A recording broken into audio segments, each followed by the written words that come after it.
Introducing Josie Proto, who in her words grew up in a tiny, tiny village near Brighton before being discovered by millions on TikTok. When trolls called Josie a, quote, B-Tech Lily Allen, she sang back, quite like Lily Allen, and I don't believe in God-given talent, and the pub is the best place that I'll ever play, and my mum's support is what I need anyway. Because you've been played on Radio 1 and that was kind of the moment when things really blew up. My manager called me and he said, "Are you sitting down?" And I said, "No, not yet." And he said, "Sit down." And I was like, "Okay." So I sat down and he goes, "Annie Mac has just picked your song to be the hottest record in the world." And I was like, "What?" And then immediately started crying. I think I cried like for 3 days straight. I've got my keys in my knuckles, my headphones in my bag.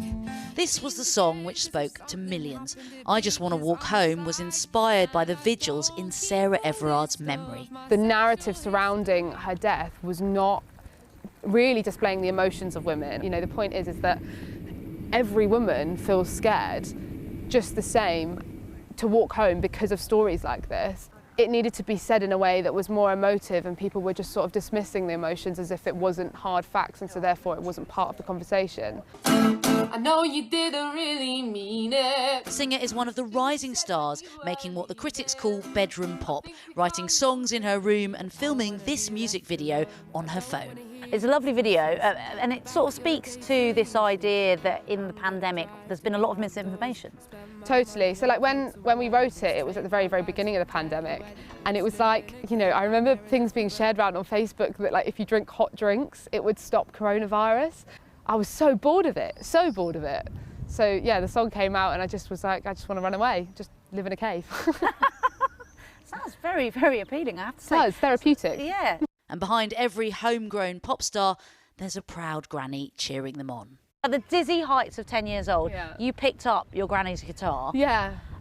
First of all, how cool is your granny? My gran's amazing. She's really cool. She's always been cool. What was your early work like? Awful. I remember showing it to my mum and she was like, "Oh, well done. Good job, Josie.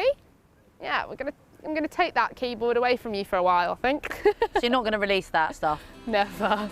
Bedroom pop has paid off for the singer, who's just been signed to Island Records, but she still isn't too grand to headline a low-key venue.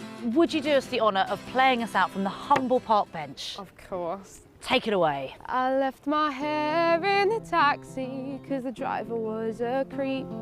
Chatting on my dead phone just so he could see. I was careful to show my face on the CCTV. Told a joke to the bouncers so that he'd remember me leave. So I guess that's where we are. Isn't it amazing what I'm contemplating to get home?